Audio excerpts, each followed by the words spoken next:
Thomas was a tank engine who lived at a big station. He had 6 small wheels, a short stumpy funnel, a short stumpy boiler, and a short stumpy dome. He was a fussy little engine, always pulling coaches about. He pulled them to the station ready for the big engines to take out on long journeys, and when trains came in and the people had got out, he would pull the empty coaches away so that the big engines could go and rest. He was a cheeky little engine, too. He thought no engine worked as hard as he did, so he used to play tricks on them. He liked best of all to come quietly beside a big engine dozing on a siding and make him jump. Beep, beep, beep, beep, beep.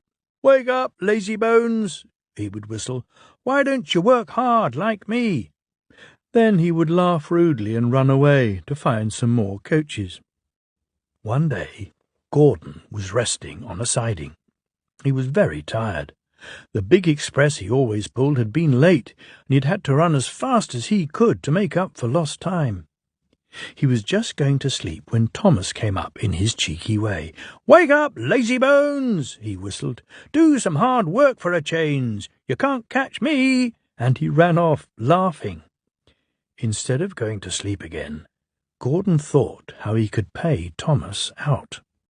One morning, Thomas wouldn't wake up. His driver and fireman couldn't make him start. His fire went out, and there was not enough steam. It was nearly time for the express. The people were waiting, but the coaches weren't ready. At last Thomas started. "Oh, dear, he yawned. "Come on," said the coaches. "Hurry up." Thomas gave them a rude bump and started for the station. "Don't stop dawdling, he grumbled. "Where have you been? Asked the coaches crossly. Thomas fussed into the station where Gordon was waiting. "Boop, boop, boop. Hurry up, you," said Gordon crossly. "Beep, beep, beep. Hurry yourself," said cheeky Thomas. "Yes," said Gordon, "I will." And almost before the coaches had stopped moving, Gordon came out of his siding and was coupled to the train. "Boop, boop," he whistled. "Get in quickly, please." So the people got in quickly. The signal went down. The clock struck the hour. The guard waved his green flag, and Gordon was ready to start. Thomas usually pushed behind the big trains to help them start, but he was always uncoupled first, so that when the train was running nicely he could stop and go back. This time he was late, and Gordon started so quickly that they forgot to uncouple Thomas. "Boop, boop," said Gordon. "Beep, beep, beep," whistled Thomas. Come on," puffed Gordon to the coaches. Pull harder," puffed Thomas to Gordon. The heavy train slowly began to move out of the station. The train went faster and faster. Too fast for Thomas. He wanted to stop, but he couldn't. "Beep, beep, stop," he whistled. Hurry, laughed Gordon in front. You can't get away, laughed the coaches. Poor Thomas was going faster than he had ever gone before. He was out of breath, and his wheels hurt him, but he had to go on. "I shall never be the same again," he thought sadly. "My wheels will be quite worn out." At last they stopped at a station. Everyone laughed to see Thomas puffing and panting behind. They uncoupled him, put him onto a turntable, and then he ran on a siding out of the way. "Well, little Thomas," chuckled Gordon as he passed, "now you know what hard work means, don't you?" Poor Thomas couldn't answer. He had no breath. He just puffed slowly away to rest and had a long, long drink. He went home very slowly and was careful afterwards never to be cheeky to Gordon again. Thomas the tank engine was grumbling to the other engines. "I spend my time pulling coaches about ready for you to take out on journeys." The other engines laughed. "Why can't I pull passenger trains too?" "You're too impatient," they said. "You'd be sure to leave something behind." "Rubbish," said Thomas. "I'll show you." One night, he and Henry were alone. Henry was ill. The men worked hard, but he didn't get better.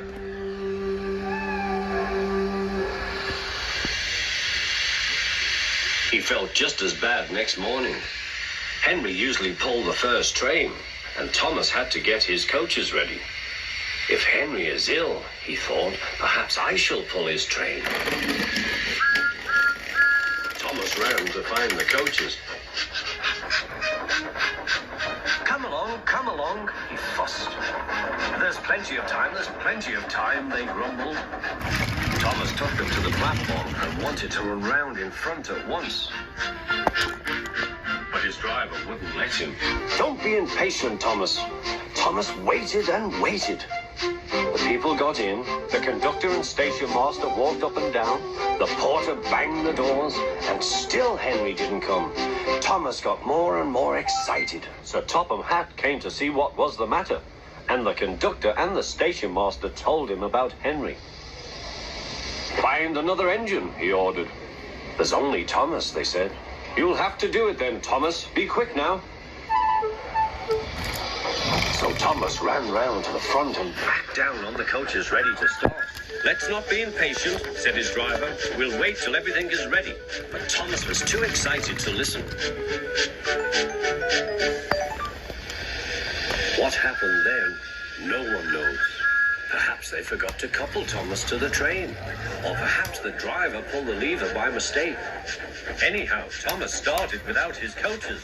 As he passed the first signal tower, men waved and shouted, but he didn't stop. They're waving because I'm such a splendid engine, he thought importantly. Henry says it's hard to pull trains, but I think it's easy. Hurry, hurry, hurry, he puffed, pretending to be like Gordon. People have never seen me pulling a train before. It's nice of them to wave, and he whistled. Peep, peep, thank you.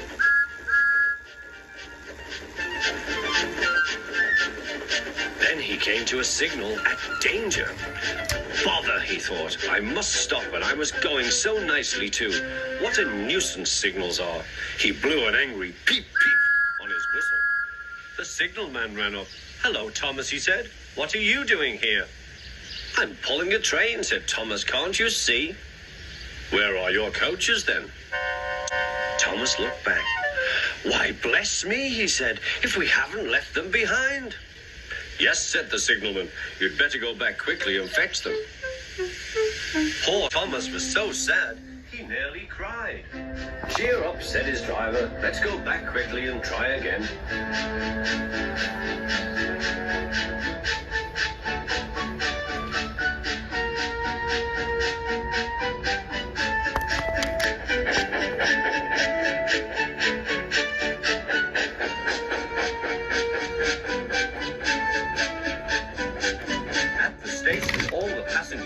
At once.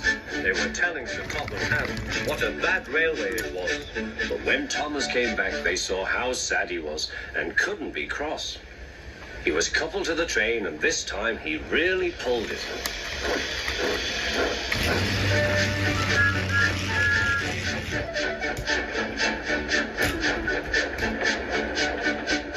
Afterwards, the other engines laughed at Thomas and said, Look, there's Thomas who wanted to pull a train, but forgot about the coaches. But Thomas had already learned not to make the same mistake again.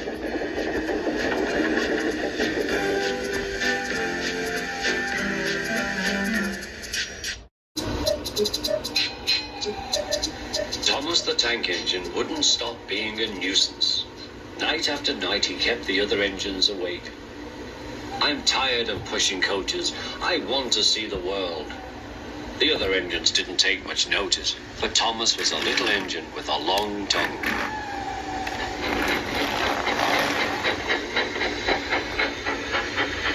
But one night, Edward came to the shed. He was a kind little engine and felt sorry for Thomas. I've got some freight cars to take home tomorrow.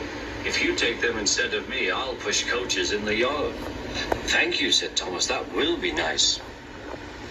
Next morning, Edward and Thomas asked their drivers, and when they said yes, Thomas ran off happily to find freight cars.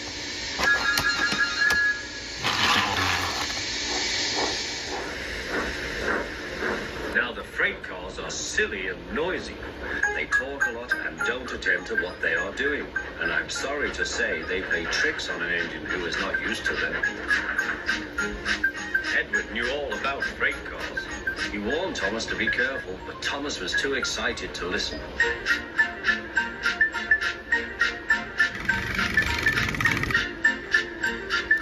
The shunter fastened the coupling, and when the signal dropped, Thomas was ready. The conductor blew his whistle. Peep, peep, answered Thomas, and started off. But the freight cars weren't ready. Oh, they screamed, "Wait, Thomas, wait!" But Thomas wouldn't wait. Come on, he bubbled.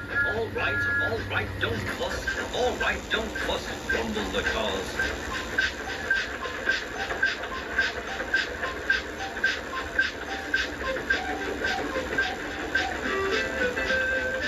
Thomas began going faster and faster. Whee! He whistled as he rushed through Henry's tunnel.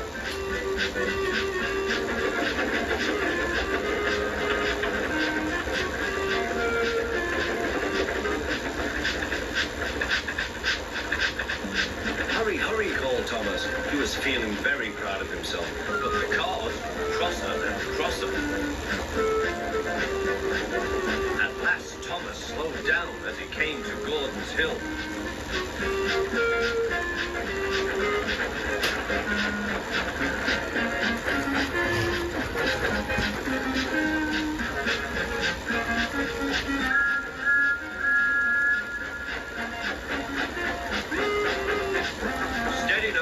Steady, warned the driver as they reached the top. He began to put on the brakes. We're stopping, called Thomas. No, answered the cars, bumping into each other. Go on. Before the driver could stop them, they had pushed Thomas down the hill and were rattling and laughing behind him. Poor Thomas tried hard to stop them from making him go too fast. Stop pushing, he hissed. But the cars took no notice. Go on, they giggled in their silly way.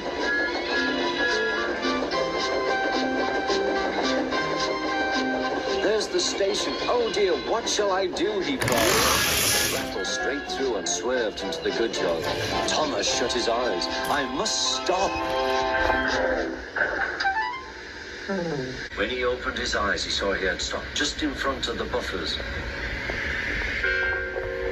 There, watching him, was the Topham Hatt. What are you doing here, Thomas? He asked. I brought Edward's freight cars, Thomas answered. Why did you come so fast? I didn't mean to. I was pushed, said Thomas. You've got a lot to learn about freight cars, Thomas. After pushing them about here for a few weeks, you know almost as much about them as Edward. Then you'll be a really useful engine.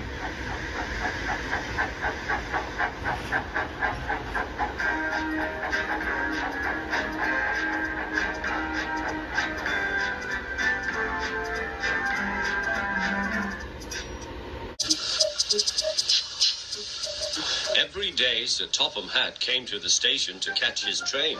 Hello, he always said to Thomas. Don't let the silly freight cars tease you. Remember, you have an important job as a special helper in the train yard.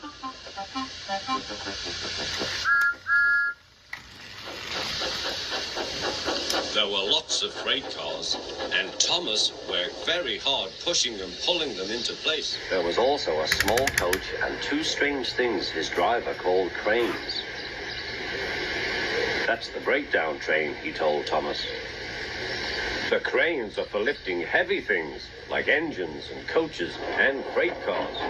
One day, Thomas was in the yard. Suddenly, he heard an engine whistling. Help! Help! A freight train came rushing through, much too fast. The engine was James, and he was frightened. His brake blocks were on fire. They're pushing me, he panted. On, laughed the freight cars, still whistling. Help! Help! Poor James disappeared. I'd like to teach those freight cars a lesson, said Thomas the tank engine. Soon came the alarm. James is off the line. The breakdown train, quickly. Thomas was coupled on, and off they went.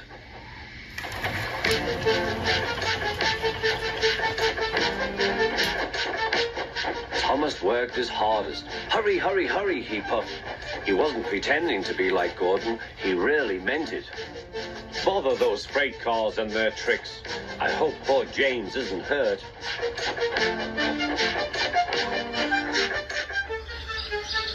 James's driver and fireman were feeling him all over to see if he was hurt. Never mind, James, they said. It was those silly freight cars on your old wooden brakes that caused the accident. Thomas pushed the breakdown train alongside.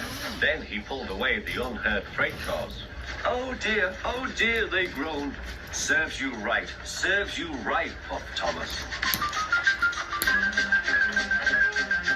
Hard at work, puffing backwards and forwards all afternoon.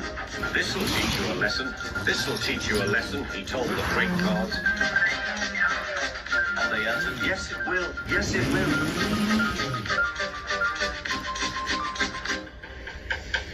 They left the broken cars, then with 2 cranes they put James back on the rails.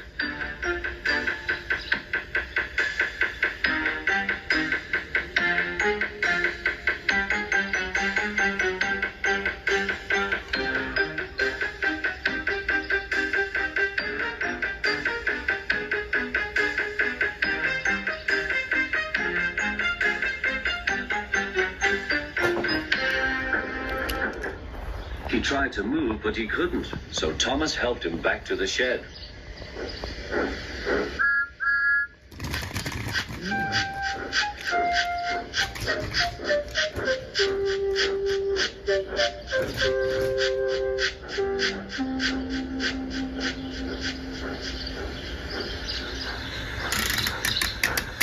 Sir Topham Hatt was waiting anxiously for them. Well, Thomas, he said, I've heard all about it, and I'm very pleased with you. You're a really useful engine. James shall have some proper brakes and a new coat of paint, and you shall have a branch line all to yourself. Oh, thank you, sir, said Thomas. Now Thomas is as happy as can be. He has a branch line and 2 coaches called Annie and Clarabelle. He puffs proudly backwards and forwards with them all day.